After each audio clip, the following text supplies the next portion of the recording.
Hai adik-adik, bertemu lagi dengan saya, Eka Pratiwi. Pada pembelajaran kita kali ini, kita akan membahas tentang titrasi asam basa. Materi kelas 11 semester 2. Tujuan pembelajaran kita kali ini adalah peserta didik dapat menguasai konsep 1.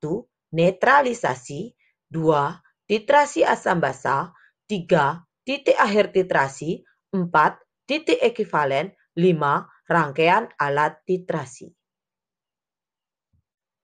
Pertama, marilah kita pelajari tentang reaksi netralisasi. Tahukah kalian organ apa ini? Ya, ini adalah organ lambung. Tahukah kalian bahwa kelenjar lambung pada setiap harinya memproduksi sekitar 2-3 liter cairan lambung yang bersifat asam? Lambung setiap harinya akan memproduksi HCl dengan konsentrasi sekitar 0,03 molar. Produksi HCl inilah yang menyebabkan lambung bersifat asam dengan pH 1,5. Ketika lambung memproduksi asam lambung yang berlebih, maka dapat menyebabkan penyakit MAH dengan gejala perih, mual, dan kembung. Sakit MAH harus diobati dengan obat yang tepat.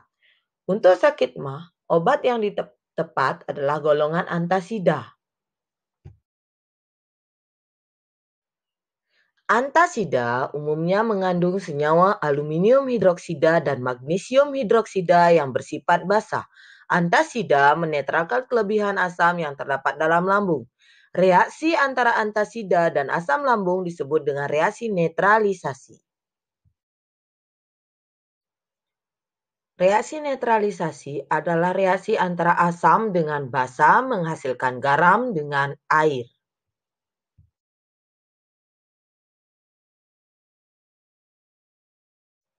Bagaimana reaksi netralisasi antara asam klorida dengan aluminium hidroksida?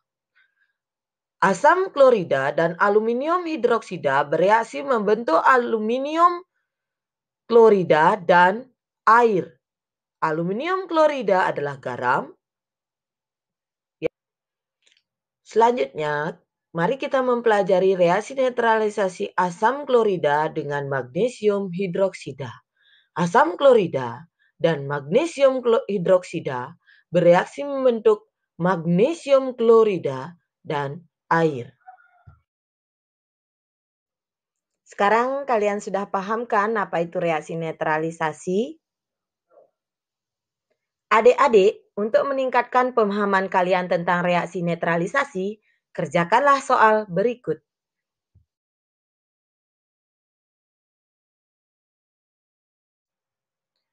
Adik-adik, reaksi netralisasi yang telah kita pelajari tadi itu adalah dasar dari kita mempelajari tentang titrasi asam basa. Apa itu titrasi asam basa? Mari kita lihat penjelasan Wayan berikut ini. Hai, perkenalkan nama saya Wayan. Saya menemukan sebotol HNO3 di laboratorium, tetapi label konsentrasinya sudah tidak terlihat jelas. Bagaimana ya cara kita menentukan konsentrasinya? Bagaimana kalau dengan titrasi asam basa? Kita akan mentitrasi larutan HNO3 yang tidak kita ketahui konsentrasinya tadi tersebut dengan larutan NaOH 0,1 molar. Untuk melakukan titrasi, kita butuh mempersiapkan beberapa alat. Yang pertama adalah Erlenmeyer, yang kedua adalah buret, yang ketiga adalah statip, yang keempat klem. Dan kita juga butuh indikator. Alat-alat tersebut kita rangkai seperti gambar di samping. Perhatikan rangkaiannya baik-baik. Bagaimana caranya? Dalam titrasi kita kali ini, larutan NaOH 0,1 molar kita taruh dalam buret. Larutan ini kita sebut nanti sebagai titran. Sedangkan HNO3 kita ambil 10 ml, kita taruh dalam Erlenmeyer dan kita tambahkan 2 tetes indikator fenolpetalin. Larutan ini disebut sebagai titrat. Bagaimana sebuah proses titrasi asam basa dilakukan? Mari kita tonton percobaan kakak-kakak farmasi berikut ini.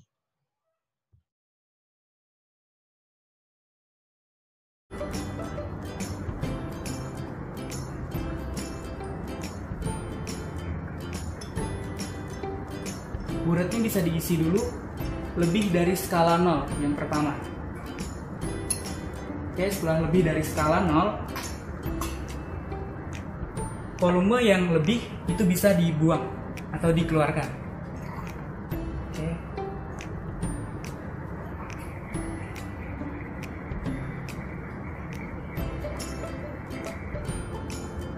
Untuk menentukan skala sudah 0 atau tidak, kita melihat dari meniskus yang ada di burat.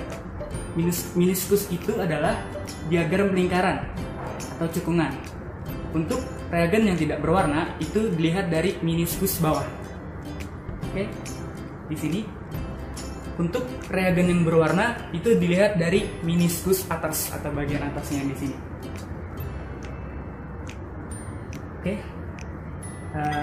Buratnya sudah diisi sampai volume 0. Yang ketiga yang kita lakukan yaitu melakukan proses titrasi pada sampel. Oke, sampel yang kita gunakan sudah dimasukkan ke dalam Erlenmeyer.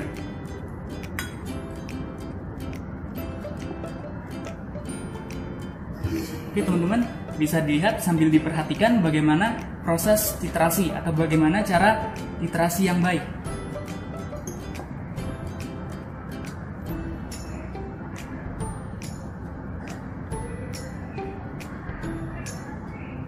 Reagen yang keluar dari burat itu tidak boleh terlalu cepat dan tidak boleh terlalu lambat.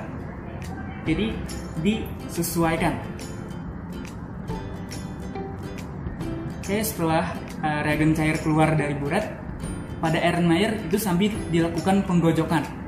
Untuk penggojokannya itu berlawanan arah dengan jarum jam. Penggojokannya tidak boleh terlalu lambat dan tidak boleh terlalu cepat.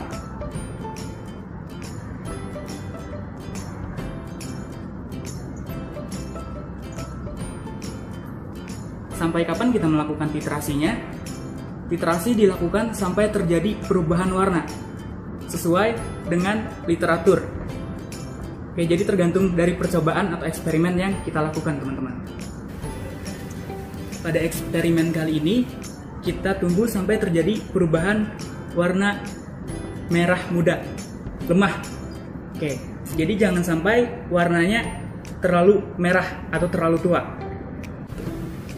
Oke teman-teman, ini sudah hampir berubah warnanya.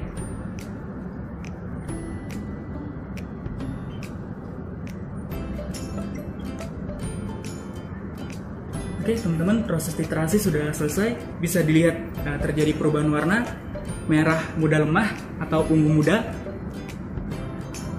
Setelah selesai proses titrasi, yang terakhir yaitu menentukan berapa banyak reagen cair yang keluar dengan melihat skala pada burat.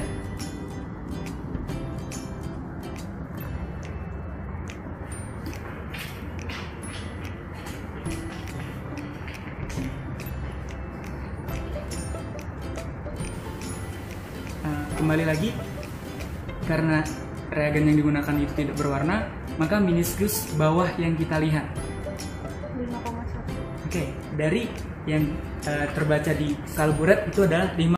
Adik-adik, demikianlah proses titrasi asam basa. Apakah kalian sudah paham?